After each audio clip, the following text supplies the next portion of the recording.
आप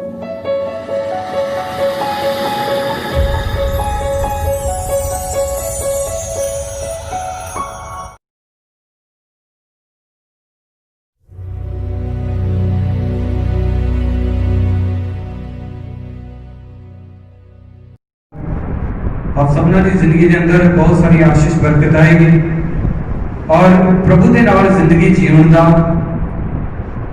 एक आत्मिक जीवन जीवन का सानू होर भी आनंद आएगा। Hallelujah hallelujah. तो खुदा के कलाम के जो अज मैं तुहानू सिखाने के लिए जा रहा हूँ, देखो जो भी असी करते हैं, जिहड़े काम असी इस धरती के उत्ते करते हैं, उहदा हिसाब किताब जिहड़ा है वो परमेश्वर रखता है। और मेरे प्यारे अजीजो, प्रभु के वचन में लिखा है कि जिन्हें भी असी इस धरती के उत्ते आए हैं, असी सब गुनहगार पापी हैं। और प्रभु का वचन कहता है कि एक भी धर्मी नहीं, असी सारे ने की किया है पाप। असी सब ने पाप किया, ऐसे कारण प्रभु यीशु मसीह इस धरती के उत्ते आए और सिर्फ एको ही एक प्रभु यीशु मसीह है जो सानू साडे पापां तो आजाद कर सकते हैं। और मेरे प्यारे अजीजों, अज इस संसार के अंदर बहुत ज्यादा पाप जिहड़ा है बढ़ गया है। जे इंसान ने तरक्की की है टैक्नोलॉजी दे विच, साइंस दे विच, मैडिकल दे विच, बहुत इंसान अगे जा चुका है। चंद्रमा तक इंसान पहुंच गया है, नाल दे नाल आसमान तक इंसान दे पाप भी पहुंच चुके हैं। चंद्रमे तो बाहर स्वर्ग तक इंसान दे पाप भी पहुंच चुके हैं। और मैं अज तक कलाम दे चो यही सिखाना चाहता हाँ कि अगर असी नहीं मुड़े तो जिहड़े पाप असी कीते ने उन्हां दा फल जिहड़ा वा वो सानू मिलना ही मिलना, क्योंकि जो बीजांगे वो वड्ढना है। और नरक की जिहड़ी सजा वा वो तो बड़ी भयानक वा, वो तो बड़ी दर्दनाक आ। उस दर्द नूं असी बयान नहीं कर सकते। इस धरती के उत्ते जो असी पाप करते हैं, गुनाह करते हैं, तो इस धरती के उत्ते ही उहदा काफी हिसाब का परमेश्वर जिहड़ा इस धरती के उत्ते ही कर दिंदा है। खुदा दे कलाम दे चों मैं कुछ वचन पढ़ना चाहता, मेरे नाल खोलिए हिजकिय्याह की किताब, हिजकिय्याह नबी की किताब, उसका 18 अध्याय, चैप्टर 18 और वर्स 21। हिजकिय्याह की किताब उसका 18 अध्याय और उसकी 21 आयत तो लैके 23 आयत तक मैं पढ़ांगा। सारे बड़े ध्यान के नाल इस कलाम को सुनिए। लिखा है, परंतु जेकर दुष्ट अपने सारे पापां तो जो उस कीते हन मुड़े अते मेरियां सारियां विधियां दी पालना करे अते न्याय और धर्म ते अमल करे तो निश्चय जिंदा रहेगा, वो ना मरेगा। वो सारे अपराध जो उसने कीते हन ओदे लई चेते ना कीते जाणगे। वो अपने धर्म विच जिहड़ा उस कीता जिंदा रहेगा। प्रभु यहोवा दा वाक है कि मैनू दुष्ट दी मौत विच कोई खुशी नहीं है अते इस विच नहीं कि वो अपने मार्ग तो मुड़े अते जिंदा रहे। एक वचन होर मैं पढ़ना चाहता हूं तुहाडे सामने, हिजकिय्याह की किताब इसी दा 18 अध्याय और 31 आयत। उन्हां सारे अपराधां नूं जिन्हां विच तुसीं अपराधी बने अते अपने तो दूर करो अते अपने लिए नवा दिल अते नवी आत्मा बनाओ। हे इस्राएल दे घराने, तुसीं क्यों मरोगे? क्यों जो प्रभु यहोवा दा वाक है, मैनू मरन वाले दी मौत तो खुशी नहीं, इसलिए मुड़ो ते जिंदे रहो। जिंदे पढ़े सुने के वचन ते आशीष होवे। आमीन हालेलुया हालेलुया। तो इत्थे खुदा दा कलाम में साफ कहंदा वा, बिल्कुल साफ लिखा होया है, दे विच कुछ भी गुंजन नहीं है। प्रभु का वचन कहता है कि जो एक पापी बंदा अपने पाप तो मुड़दा वा ते परमेश्वर उहदे सारे पाप नूं की कर दिंदा वा, माफ। प्रभु कहता मैनू पापी दी मौत तो खुशी क्यों नहीं होंदी? खुशी भला क्योंकि जो एक पापी अपने पाप दे विच मर जांदा ते ओह रूह कित्थे जांदी आ? नरक दे विच। एक रूह दा नाश हो जाता। पर एक पापी जो अपने पापा तो तौबा करदा ते परमेश्वर उहनूं बख्श दिंदा है। Hallelujah hallelujah. इसलिए ਅੱਜ ਅਸੀਂ ਜਿਨ੍ਹਾਂ ਪਾਪਾਂ ਦੇ ਵਿੱਚ ਫਸੇ ਹੋਏ ਹਾਂ, ਮੈਂ ਤੁਹਾਨੂੰ ਖੁਦਾ ਦੇ ਕਲਾਮ ਵਿੱਚੋਂ ਕੁਝ ਉਦਾਹਰਨਾਂ ਦੇਣਾ ਚਾਹੁੰਦਾ ਹਾਂ। ਜਲ ਪਰਲੋ ਜਦੋਂ ਆਈ ਸੀ ਨੂਹ ਦੇ ਟਾਈਮ ਦੇ ਵਿੱਚ, ਉਤਪੱਤੀ ਦੀ ਕਿਤਾਬ ਉਸ ਦਾ ਅਸੀਂ 6 ਅਧਿਆਇ ਜਦੋਂ ਅਸੀਂ ਪੜ੍ਹਦੇ ਹਾਂ, ਜਦੋਂ ਜਲ ਪਰਲੋ ਆਈ ਸੀ ਤੇ ਲਿਖਿਆ ਪਰਮੇਸ਼ਰ ਨੇ ਸਵਰਗ ਤੋਂ ਇਸ ਧਰਤੀ ਦੇ ਵੱਲ ਵੇਖਿਆ ਔਰ ਕੀ ਵੇਖਿਆ ਕਿ ਇਨਸਾਨ ਦੀ ਸਾਰਾ ਦਿਨ ਹੀ ਉਹਦੇ ਮਨ ਦੀ ਭਾਵਨਾ ਜਿਹੜੀ ਆ ਬੁਰੀ ਰਹਿੰਦੀ। ਸਵੇਰ ਉੱਠਦਾ ਪੂਰਾ ਦਿਨ ਉਹਦਾ ਗਲਤ ਗੱਲਾਂ ਵਿੱਚ ਹੀ ਸੋਚਦੇ ਕਰਦਿਆਂ ਲੰਘ ਜਾਂਦਾ ਹੈ, ਉਹਦਾ ਧਿਆਨ ਮੇਰੇ ਵੱਲ ਬਿਲਕੁਲ ਨਹੀਂ ਆ। ਤੇ ਖੁਦਾ ਨੇ ਇੱਕ ਫੈਸਲਾ ਕਰ ਲਿਆ ਕਿ ਮੈਂ ਸਾਰੀ ਧਰਤੀ ਨੂੰ ਜਲ ਪਰਲੋ ਦੇ ਨਾਲ, ਪਾਣੀ ਦੇ ਨਾਲ ਕੀ ਕਰ ਦਵਾਂਗਾ, ਨਾਸ਼। ਕਿਉਂ ਕਿਹਾ ਪ੍ਰਭੂ ਨੇ? ਕਿਉਂ ਕਿਹਾ? ਵਜ੍ਹਾ ਇੱਕੋ ਹੀ ਸੀ, ਇਨਸਾਨ ਦੇ ਪਾਪ ਦੀ ਵਜ੍ਹਾ ਦੇ ਨਾਲ ਇਨਸਾਨ ਬਹੁਤ ਜ਼ਿਆਦਾ ਪਾਪ ਦੇ ਵਿੱਚ ਫਸ ਚੁੱਕਾ ਸੀ। ਪਰ ਫਿਰ ਵੀ ਲਿਖਿਆ ਨੂਹ ਦੇ ਤੇ ਪਰਮੇਸ਼ਰ ਦੀ ਕਿਰਪਾ ਦੀ ਨਿਗਾਹ ਨੂਹ ਦੇ ਤੇ ਕਿਉਂ ਹੋਈ? ਕਿਉਂਕਿ ਇੱਕੋ ਹੀ ਇਕੱਲਾ ਪਰਿਵਾਰ ਸੀ ਨੂਹ ਜਿਹੜਾ ਰੱਬ ਦੇ ਰਾਹਾਂ ਦੇ ਉੱਤੇ ਚੱਲਦਾ ਸੀ। ਇਸ ਕਰਕੇ ਖੁਦਾ ਨੇ ਦੇਖੋ ਕਿੰਨਾ ਵੱਡਾ ਨੂਹ ਨੂੰ ਵੀ ਇੰਤਜ਼ਾਮ ਕਰਨਾ ਪਿਆ, ਮਿਹਨਤ ਕਰਨੀ ਪਈ ਆਪਣੇ ਬਚਾਓ ਦੇ ਲਈ। ਦੁਨੀਆ ਤੋਂ ਅਲੱਗ ਜਦੋਂ ਕਿਸ਼ਤੀ ਬਣਾ ਰਿਹਾ ਸੀ, ਸ਼ਾਇਦ ਲੋਕ ਬਹੁਤ ਸਾਰੇ ਆਣ ਕੇ ਪੁੱਛਦੇ ਸੀ ਇਹ ਕੀ ਕਰ ਰਿਹਾ। ਉਹ ਨਾਲ ਨਾਲ ਖੁਦਾ ਦੇ ਵਚਨ ਦੇ ਅਨੁਸਾਰ ਉਹ ਨਾਲ ਨਾਲ ਪ੍ਰਚਾਰ ਵੀ ਕਰਦਾ ਰਿਹਾ ਕਿ ਜਲ ਪਰਲੋ ਆਉਣ ਵਾਲੀ ਆ, ਸਾਰੀ ਧਰਤੀ ਦਾ ਨਾਸ਼ ਹੋਏਗਾ ਤੇ ਮੈਂ ਜਹਾਜ਼ ਤਾਂ ਬਣਾ ਰਿਹਾ, ਉਹਨੂੰ ਮਖੌਲ ਕਰਦੇ ਹੋਣਗੇ। ਤੇਰਾ ਦਿਮਾਗ ਖਰਾਬ ਹੋ ਗਿਆ, ਕਿਉਂਕਿ ਉਦੋਂ ਤੱਕ ਅਜੇ ਤੱਕ ਧਰਤੀ ਦੇ ਉੱਤੇ ਮੀਂਹ ਨਹੀਂ ਸੀ ਪਿਆ। ਤਰੇਲ ਦੇ ਨਾਲ ਹੀ ਧਰਤੀ ਜਿਹੜੀ ਸੀ ਸਿੰਜੀ ਜਾਂਦੀ ਸੀ, ਉਹਨੂੰ ਲੋਕ ਮਖੌਲ ਕਰਦੇ ਸੀ, ਪਰ ਉਹ ਆਪਣੇ ਕੰਮ ਦੇ ਵਿੱਚ ਲੱਗਾ ਹੀ। ਹਾਲੇਲੂਇਆ। ਇਸ ਲਈ ਮੇਰੇ ਪਿਆਰੇ ਭੈਣ ਭਰਾ, ਜਿਹੜੇ ਅਸੀਂ ਪ੍ਰਭੂ ਦੇ ਰਾਹਾਂ ਦੇ ਉੱਤੇ ਚੱਲਦੇ ਹਾਂ, ਲੋਕ ਸਾਨੂੰ ਤਾਨੇ ਮੈਣੇ ਵੀ ਮਾਰਨਗੇ, ਮਖੌਲ ਵੀ ਕਰਨਗੇ। ਅਸੀਂ ਇਹਨਾਂ ਦਿਨਾਂ ਦੇ ਵਿੱਚ ਫੈਮਿਲੀ ਦੇ ਵਿੱਚ ਰਸੂਲਾਂ ਦੇ ਕਰਤੱਵ ਦੀ ਕਿਤਾਬ ਪੜ੍ਹ ਰਹੇ ਹਾਂ, ਮੈਂ ਵੀ ਉਹਦੀ ਸਟੱਡੀ ਕਰ ਰਿਹਾ ਹਾਂ ਔਰ ਉਹਦੇ ਵਿੱਚ ਅਸੀਂ ਸਿੱਖ ਰਹੇ ਹਾਂ ਕਿ ਕਿੱਦਾਂ ਰਸੂਲਾਂ ਦੇ ਉੱਤੇ ਕਿੰਨਾ ਜ਼ਿਆਦਾ ਸਤਾਅ ਸੀ। ਜਦੋਂ ਵੀ ਉਹ ਪ੍ਰਚਾਰ ਕਰਦੇ ਸੀ, ਉਹਨਾਂ ਨੂੰ ਮਾਰਿਆ ਜਾਂਦਾ ਸੀ, ਕੁੱਟਿਆ ਜਾਂਦਾ ਸੀ, ਅਦਾਲਤਾਂ ਦੇ ਵਿੱਚ ਪੇਸ਼ ਕੀਤਾ ਜਾਂਦਾ ਸੀ, ਉਹਨਾਂ ਨੂੰ ਕੈਦ ਵਿੱਚ ਪਾਇਆ ਜਾਂਦਾ ਸੀ, ਉਹਨਾਂ ਨੂੰ ਤਾਨੇ ਮਿਹਣੇ ਮਾਰੇ ਜਾਂਦੇ ਸੀ, ਪਰ ਉਹ ਆਪਣੇ ਕੰਮ ਦੇ ਵਿੱਚ ਲੱਗੇ ਹੀ ਰਹੇ। ਉਹਨਾਂ ਨੇ ਪ੍ਰਭੂ ਦਾ ਪ੍ਰਚਾਰ ਬੰਦ ਨਹੀਂ ਕੀਤਾ ਔਰ ਅੱਜ ਪੂਰੇ ਸੰਸਾਰ ਵਿੱਚ ਉਹਨਾਂ ਰਸੂਲਾਂ ਨੇ ਜੋ ਸਟਾਰਟ ਕੀਤਾ ਸੀ ਪ੍ਰਭੂ ਦਾ ਕੰਮ, ਅੱਜ ਪੂਰੇ ਸੰਸਾਰ ਦੇ ਵਿੱਚ ਪ੍ਰਭੂ ਦਾ ਕਲਾਮ ਜਿਹੜਾ ਹੈ ਉਹ ਪਹੁੰਚ ਚੁੱਕਾ ਹੈ। Hallelujah, hallelujah. ਮੇਰੇ ਪਿਆਰੇ ਅਜ਼ੀਜ਼ੋ, ਜਿਹੜੇ ਗਲਤ ਰਾਹ, ਬੁਰੇ ਰਾਹ ਅਸੀਂ ਛੱਡੇ ਨੇ, ਉਹਨਾਂ ਦੇ ਵਿੱਚ ਦੁਬਾਰਾ ਨਹੀਂ ਜਾਣਾ। ਜਿਹੜੇ ਪਾਪ ਅਸੀਂ ਕਰ ਰਹੇ ਹਾਂ, ਅੱਜ ਬਹੁਤ ਸਾਰੇ ਲੋਕ ਕੀ ਕਰਦੇ ਨੇ, ਜਾਣ ਬੁੱਝ ਕੇ ਪਾਪ ਕਰਦੇ ਨੇ।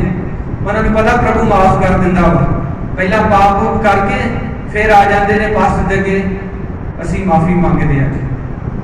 ਪ੍ਰਭੂ ਦੀ ਬਾਣੀ ਦੇ ਵਿੱਚ ਲਿਖਿਆ ਹੈ, ਆਪ ਆਜ਼ਾਦੀ ਦੇ ਲਈ ਮਸੀਹ ਨੇ ਸਾਨੂੰ ਕੀ ਕੀਤਾ, ਆਜ਼ਾਦ, ਤੇ ਮੁੜ ਕੇ ਗੁਲਾਮੀ ਦੇ ਜੁਲੇ ਹੇਠ। ਹਾਲੇਲੂਇਆ।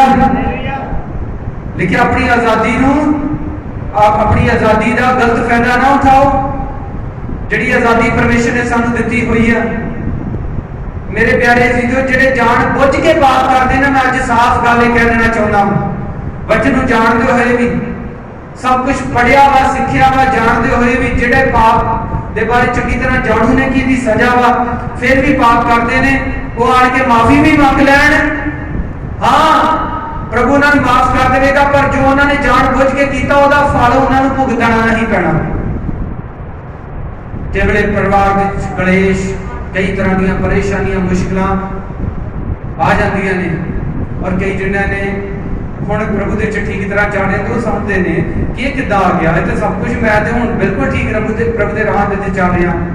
ਇਹ ਉਹ ਸਜ਼ਾਵਾਂ ਹੁੰਦੀਆਂ ਜਿਹੜੀਆਂ ਜਾਣ ਬੁੱਝ ਕੇ ਅਸੀਂ ਉਹ ਕੰਮ ਕਰਦੇ ਆ, ਜਿਹੜੇ ਪ੍ਰਭੂ ਨੇ ਸਾਨੂੰ ਮਨਾ ਕੀਤੇ ਸੀ, ਜਾਣ ਬੁੱਝ ਕੇ ਕੋਈ ਨਹੀਂ ਮਾਫੀ ਮੰਗ ਲਾਂਗੇ। ਕਈ ਲੋਕਾਂ ਦੇ ਮੂੰਹ ਤੋਂ ਤੁਸੀਂ ਸੁਣਿਆ ਹੋਏਗਾ ਏਦਾਂ, ਉਹ ਕਹਿੰਦੇ ਨੇ ਏਦਾਂ, ਉਹ ਕੋਈ ਗੱਲ ਨਹੀਂ ਮਾਫੀ ਮੰਗ ਲਾਂਗੇ, ਬਾਅਦ ਥੋੜਾ ਜਿਹਾ ਭੰਗੜਾ ਡੀਜੇ ਤੇ ਕੋਈ ਨਹੀਂ, ਬਾਅਦ ਵਿੱਚ ਮਾਫੀ ਮੰਗ ਲਾਂਗੇ। ਨਸ਼ਾ ਛੱਡਿਆ ਫੇਰ ਲਾ ਲਓ, ਕੋਈ ਨਹੀਂ ਮਾਫੀ ਮੰਗ ਲਾਂਗੇ। ਐਤਵਾਰ ਚਰਚ ਦੇ ਵਿੱਚ ਨਹੀਂ ਜਾਣਾ, ਕੋਈ ਨਹੀਂ ਮਾਫੀ। ਅੱਜ ਜਾਣ ਬੁੱਝ ਕੇ ਜਿਹੜੇ ਪਾਪ ਕਰਦੇ ਨੇ, ਉਹਦਾ ਫਲ ਜਿਹੜਾ ਬੀਜ ਤੁਸੀਂ ਬੀਜ ਦਿੱਤਾ, ਉਹਦਾ ਫਲ ਜਿਹੜਾ ਹੈ ਤੁਹਾਨੂੰ ਮਿਲਣਾ ਹੀ ਮਿਲਣਾ। ਹਾਲੇਲੂਇਆ। ਇਸ ਕਰਕੇ ਇੱਥੇ ਖੁਦਾ ਦੇ ਕਲਾਮ ਦੇ ਵਿੱਚ ਪ੍ਰਭੂ ਦਾ ਵਚਨ ਸਾਨੂੰ ਕੀ ਕਹਿੰਦਾ ਹੈ, ਪਰੰਤੂ ਜੇਕਰ ਦੁਸ਼ਟ ਆਪਣੇ ਪਾਪਾਂ ਤੋਂ ਜੋ ਕੀਤੇ ਹਨ ਮੁੜੇ ਅਤੇ ਮੇਰੀਆਂ ਸਾਰੀਆਂ ਵਿਧੀਆਂ ਦੀ ਪਾਲਣਾ ਕਰੇ ਅਤੇ ਨਿਆਂ ਤੇ ਧਰਮ ਤੇ ਅਮਲ ਕਰੇ ਤਾਂ ਉਹ ਨਿਸ਼ਚੈ ਜਿਉਂਦਾ ਰਹੇਗਾ ਤੇ ਮਰੇਗਾ। Hallelujah, hallelujah. मेरे प्यारे जीसो इस धरती दे ते भी परमेश्वर तुहाडी उम्र लंबी करेगा ते दूसरी जिहड़ी मौत आ वो ते होनी नहीं है। जिहड़ा इंसान एक बारी अपने पापा तो की कर लैंदा वा तौबा कर लैंदा। हालेलुया, सारे बोला हालेलुया। मेरे प्यारे जीसो असीं खुदा दे कलाम दे चों पढ़दे हैं कि सचमुच जिन्हां ने अपना जीवन प्रभु नूं दिता मुड़े परमेश्वर ने उन्होंने बख्श दिता। नीनवा शहर नूं प्रभु अग ते गंदगी दे नाल नाश करन वाला सी। नीनवा शहर नूं अग गंदगी दे नाल जदों परमेश्वर नाश करन वाला सी, नीनवा शहर नूं जदों पता लगा, यूनान नबी ने आण के प्रचार किया। 40 दिन ते 40 रात वो तपड़ पहन के रोजे रख के दुआवां करते रहे ते प्रभु दे अगे रोंदे रहे, प्रभु सानू माफ कर, प्रभु सानू क्षमा कर। वो सचमुच सच्चे हिरदे तो प्रभु दे वाल मुड़े ते खुदा ने उन्हां दे पाप उन्हां नूं की कर दिते, बोलो साड़िया। खुदा ने उन्हां नूं अग गंदगी दे नाल जल प्रलय दे टाइम लोग मुड़े ने नूं प्रचार करदा रहा, वो मुड़े नहीं ते खुदा ने उन्हां नूं की कीता नाश। नीनवा शहर के लोग मुड़ गए ते खुदा ने उन्हां नूं नीनवा शहर के लोग जिहड़े सी वो मुड़े और खुदा ने उन्हां नूं की कर दिता, माफ कर दिता। हालेलुया, सारे बोलो हालेलुया। इसलिए मेरे प्यारे अजीजो जदों मुड़दे असीं ते खुदावंद सानूं की करदा, बोलो अपने पापा तो मुड़दे आ ते खुदावंद सानूं की करदा, बोलो माफ करदा। ਉਹਦਾ ਹਿਸਾਬ ਕਿਤਾਬ ਜਿਹੜੇ ਅਸੀਂ ਪਾਪ ਕੀਤੇ ਨੇ ਉਹਨਾਂ ਦਾ ਕੋਈ ਵੀ ਲੇਖਾ ਜੋਖਾ ਨਹੀਂ ਰੱਖਦਾ ਪਰਮੇਸ਼ਰ। ਖੁਦਾ ਦੇ ਕਲਾਮ ਵਿੱਚ ਅਸੀਂ ਪੜ੍ਹਦੇ ਹਾਂ ਔਰ ਖੁਦਾ ਇਸ ਧਰਤੀ ਦੇ ਉੱਤੇ ਸਾਡੀਆਂ ਉਮਰਾਂ ਲੰਮੀਆਂ ਕਰਦਾ ਹੈ। ਦੇਖੋ ਹਿਜਕੀਆ ਬਾਦਸ਼ਾਹ ਜਿਹੜਾ ਸੀ ਉਹ ਬਿਮਾਰ ਹੋ ਗਿਆ, ਬੜਾ ਖੁਦਾ ਦਾ ਅੱਛਾ ਉਹ ਬੰਦਾ ਸੀ, ਵਫਾਦਾਰੀ ਦੇ ਨਾਲ ਪ੍ਰਭੂ ਦੇ ਰਾਹਾਂ ਦੇ ਉੱਤੇ ਚੱਲਿਆ। ਉਹ ਬੜਾ ਸੀਰੀਅਸ ਹੋ ਗਿਆ ਤੇ ਖੁਦਾ ਦੇ ਦਾਸ ਨੇ ਆਣ ਕੇ ਉਹਨੂੰ ਕਿਹਾ ਕਿ ਜਿਸ ਪਲੰਗ ਦੇ ਉੱਤੇ ਤੂੰ ਪਿਆ ਵਾ ਉੱਠੇਗਾ ਨਹੀਂ, ਬਸ ਤੂੰ ਹੁਣ ਆਪਣੀ ਜ਼ਿੰਮੇਵਾਰੀ ਕਿਸੇ ਨੂੰ ਦੇ ਦੇ। ਉਹ ਕੰਧ ਦੇ ਵੱਲ ਮੁੜ ਕੇ ਤੇ ਬਾਰ ਮਾਰ ਕੇ ਖੁਦਾ ਦੇ ਅੱਗੇ ਰੋਇਆ, ਪ੍ਰਭੂ ਮੈਂ ਬੜੀ ਵਫਾਦਾਰੀ ਦੇ ਨਾਲ ਤੇਰੇ ਰਾਹ ਦੇ ਉੱਤੇ ਚੱਲਿਆ, ਥੋੜਾ ਟਾਈਮ ਮੈਨੂੰ ਹੋਰ ਚਾਹੀਦਾ ਵਾ। ਤੇ ਖੁਦਾ ਦੀ ਬਾਣੀ ਦੇ ਵਿੱਚ ਅਸੀਂ ਪੜ੍ਹਦੇ ਕਿ 15 ਵਰੇ ਉਮਰ ਪਰਮੇਸ਼ਰ ਨੇ ਉਹਦੀ ਹੋਰ ਉਸੇ ਸੇਵਕ ਨੂੰ ਜਿਸ ਨੂੰ ਪ੍ਰਭੂ ਨੇ ਨਬੀ ਨੂੰ ਜਿਹਨੂੰ ਕਿਹਾ ਸੀ ਜਾ ਕੇ ਉਹਨੂੰ ਦੱਸ ਦੇ ਕਿ ਤੂੰ ਮਰ ਜਾਣਾ ਵਾ, ਦੁਬਾਰਾ ਉਸ ਨੂੰ ਭੇਜਿਆ। ਉਹਨੇ ਆਣ ਕੇ ਕਿਹਾ ਕਿ ਤੇਰੀ ਉਮਰ ਜਿਹੜੀ ਆ 15 ਵਰੇ ਹੋਰ। ਤੇ ਜੇ ਉਹ ਪਾਪੀ ਹੁੰਦਾ ਨੇ ਵਧਾਉਣੀ ਪ੍ਰਭੂ ਨੇ ਉਮਰ ਉਹਦੀ। ਜਿਹੜਾ ਇਸ ਧਰਤੀ ਦੇ ਉੱਤੇ ਰਹਿ ਕੇ ਖੁਦਾ ਨੂੰ ਦੁਖੀ ਕਰਦਾ ਹੈ, ਪ੍ਰਭੂ ਦੇ ਹਿਰਦੇ ਨੂੰ ਦੁਖੀ ਕਰਦਾ, ਖੁਦਾ ਉਹਦੀ ਉਮਰ ਇਸ ਧਰਤੀ ਦੇ ਉੱਤੇ ਕਿਸ ਤਰ੍ਹਾਂ ਵਧਾ ਸਕਦਾ। Hallelujah, hallelujah. ਇਸ ਲਈ ਮੁੜੀਏ, ਅੱਜ ਆਪਣੇ ਪਾਪਾ ਤੋਂ ਮੁੜੀਏ। ਜਿਹੜੇ ਨਸ਼ੇ ਅਸੀਂ ਕਰਦੇ ਉਹਨਾਂ ਨੂੰ ਛੱਡੀਏ। ਜਿਹੜੀਆਂ ਚੋਰੀਆਂ ਅਸੀਂ ਕਰਦੇ ਆ ਆਪਣੇ ਮਾਤਾ ਪਿਤਾ ਤੋਂ, ਆਪਣੇ ਸੇਵਕਾਂ ਤੋਂ, ਕਈ ਐਸੀਆਂ ਚੋਰੀਆਂ ਨੇ, ਛੱਡੀਏ ਉਹਨਾਂ ਨੂੰ। ਜਿਹੜੇ ਬੁਰੇ ਕੰਮ ਅਸੀਂ ਕਰਦੇ ਆ ਪਰਮੇਸ਼ਰ ਨੂੰ ਛੱਡ ਕੇ ਹੋਰਨਾਂ ਚੀਜ਼ਾਂ ਦੇ ਵੱਲ ਨੱਠੇ ਭੱਜੇ ਫਿਰਦੇ ਆ, ਧਾਗੇ ਤੇ ਗੀਤਾਂ ਦੇ ਵੱਲ, ਝਾੜਾ ਫੂਕੀ ਵੱਲ, ਛੱਡੀਏ ਉਹਨਾਂ ਚੀਜ਼ਾਂ, ਪ੍ਰਭੂ ਦੇ ਵੱਲ ਮੁੜੀਏ। ਬੋਲੋ ਹਾਲੇਲੂਇਆ, ਹਾਲੇਲੂਇਆ। ਜੋ ਅਸੀਂ ਵਿਚਾਰ ਅੱਜ ਅਸੀਂ ਕਰ ਰਹੇ ਹਾਂ ਪਰਿਵਾਰਾਂ ਵਿੱਚ, ਘਰਾਂ ਦੇ ਵਿੱਚ ਹੋ ਰਿਹਾ, ਜਿਹੜਾ ਸਾਨੂੰ ਡੋਬ ਰਿਹਾ, ਘਰਾਂ ਨੂੰ ਨਾਸ਼ ਕਰ ਰਿਹਾ, ਛੱਡੀਏ ਉਹਨੂੰ। ਪ੍ਰਭੂ ਦੇ ਨਾਲ ਵਫਾਦਾਰ ਰਹੀਏ। ਔਰ ਖੁਦਾ ਦੇ ਕਲਾਮ ਦੇ ਵਿੱਚ ਅਸੀਂ ਪੜ੍ਹਦੇ ਹਾਂ ਖੁਦਾ ਨੇ ਡਾਕੂ ਨੂੰ ਮਾਫ ਕੀਤਾ। एक डाकू सलीब दे सी जिन्हें दिल तो एहसास किया कि मैं पापी हाँ, खुदा ने सलीब ते ही उन्होंने की कर दिता, माफ होना प्रॉमिस किया, तू अज ही मेरे नाल किथे आएगा, स्वर्ग दे विच होएगा। हालेलुया। जब असीं सच्चे हिरदे दे नाल मुड़दे, खुदा ही नहीं देखदा सी डाकू चोर आ विचार, जब कोई भी असीं बड़ा पाप किया खुदा नहीं देखदा। खुदा सानू अपने लहू दे नाल की कर दिंदा है, साफ। खुदा दे लहू दे विच, प्रभु यीशु मसीह दे लहू दे विच ऐसी सामर्थ है कि वो साडे सारे ही पापां नूं की कर सकता है, माफ कर दिंदा है। हालेलुया। साडे सारे पापां नूं धो दिंदा है, साडे विच एक भी पाप दा कण नहीं रहिंदा। इसलिए मुड़िए और जिउंदे रहिए। और लिखा है वो सारे अपराध जो उन्हें कीते ने फिर कदे भी चेते नहीं कीते जाणगे। यह प्रभु यहोवा दा वाक है कि मैनूं दुष्ट दी मौत विच कोई भी खुशी नहीं हैगी। मैनूं इस गल विच खुशी है कि वो इंसान जिहड़ा मरे। प्रभु यीशु मसीह ने वचन कहे ने जदों एक पापी धरती दे ते तौबा करदा ते स्वर्ग विच की हुंदी है, बोलो सारे बोलो की हुंदी है।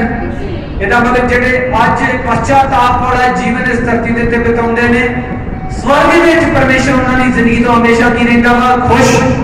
ਤੇ ਜੇ ਤੋਂ ਪਰਮੇਸ਼ਰ ਖੁਸ਼ ਆ ਨੂੰ ਕਿਉਂ ਨਹੀਂ ਬਰਕਤ ਦੇਗਾ। ਹਾਲੇਲੂਇਆ। ਸਾਰੇ ਬੋਲੋ ਹਾਲੇਲੂਇਆ। ਅੱਜ ਅਸੀਂ ਮੰਗਦੇ ਆ ਪਰ ਸਾਨੂੰ ਮਿਲਦਾ। और ਜਿਹੜਾ ਅਸੀਂ दूसरा वचन पढ़िया सी ਇਹਦੇ आखिरी जो लाइनां ने ਇਹਦੇ ਵਿੱਚ ਲਿਖਿਆ है, इस ਲਈ मुड़ो ते जिउंदे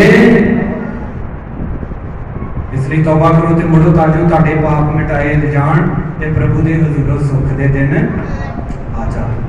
हालेलुया। इसलिए असी मुड़ना अपने पापां तो अपराधां तो। और मैं तुहानूं ये कहना चाहुंदा अगर असी नहीं मुड़े तो जिहड़े पाप असी कर रहे हैं उन्हां दा फल सानूं भुगतना पेगा। और जिहड़ी सज़ा देखो इंसान नूं दिंदा है वो नहीं इन्नी बड़ी हुंदी। परमेश्वर दी कहंदे ने परमेश्वर दी लाठी बड़ी भारी हुंदी। इसलिए खुदावन गुस्से विच तीजी दया नाल की है भरपूर है। उस उन्हें सानूं कितनी बारी मौका दिता होएगा असीं मुड़ीए अपने पापां तो गुनाहां तो, पर असीं मुड़दे नहीं। अज परमेश्वर फिर सानूं आवाज़ दे रहा वा। अज जिस पाप दे विच तुसीं जी रहे हो ना, एक दिन ओदा फल जदों आएगा ना बड़ा भयानक होएगा। वो सजा बड़ी भयानक होएगी। उदों फिर असीं जिद कोल मर्जी दुआ करा लीए, जिथे मर्जी जाके मत्थे गोडे रगड़िए, कुछ नहीं जे होने वाला। स्थितियां काबू दे विच जदों नहीं रहणगियां असीं उदों केवड़े सानूं उदों समझ आउंदी आ। अज जदों खुदावन सानूं मौका दे रहा असीं मुड़िए खुदा दे वल पश्चाताप करिए, रोइए। खुदा दी बाणी विच लिखिआ अपने कपड़े ना फाड़ो, अपने दिलां नूं फाड़ो परमेश्वर दे अगे और अपने दिलां नूं नवें कर लिओ, अपने हृदय नूं नवां कर लो और प्रभु दे अगे एक अच्छा जीवन व्यतीत करिए। प्रभु सानू बुला रहा है। प्रभु ने आखिया सारे थके हुए बाहर हिट दबे मेरे को आओ तो मैं तुहानू आराम देवांगा। वो प्रभु सानू आराम देने के लिए तैयार है। वो प्रभु सानू चंगा करने के लिए तैयार है। वो प्रभु साडे पापां तो सानू माफ करने के लिए तैयार है। पर उहदे वल मुड़ीए ते सही। आओ असीं अपनी अखां बंद करिए, अपनी सरंखदारी हजूरी दे विच झुका अपनी अखां बंद कर लिए, अपनी सरंखदारी हजूरी वल झुकाइए। और आओ मेरे प्यारे अजीजों जिहड़े तुसीं प्रभु दे विच जा रहे हो, मैं प्रभु दा दास तुहानूं शाबाशी दिना।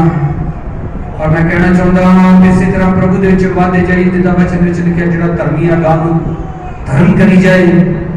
आप इसी तरह प्रभु दे विच वाधे जाओ। पर जिहड़े आप पाप दे विच जीवन व्यतीत कर रहे हो, आप बड़े खतरनाक हालत दे विच हो, मैं आपनूं परमेश्वर दा दास ये कहना चाहता हाँ मुड़ाउण दे विच ही भला है, मुड़ाउण दे विच ही जीवन है, मुड़ाउण दे विच ही तंदुरुस्ती है।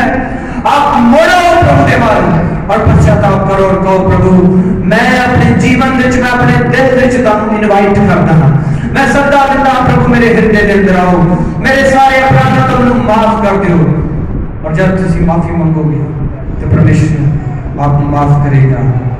Hallelujah hallelujah hallelujah. आप दुआ करो, सब अपने हाथों में उठा के खुदा दे वल सब दुआ करो। हालेलुया यीशु तेरी तारीफ।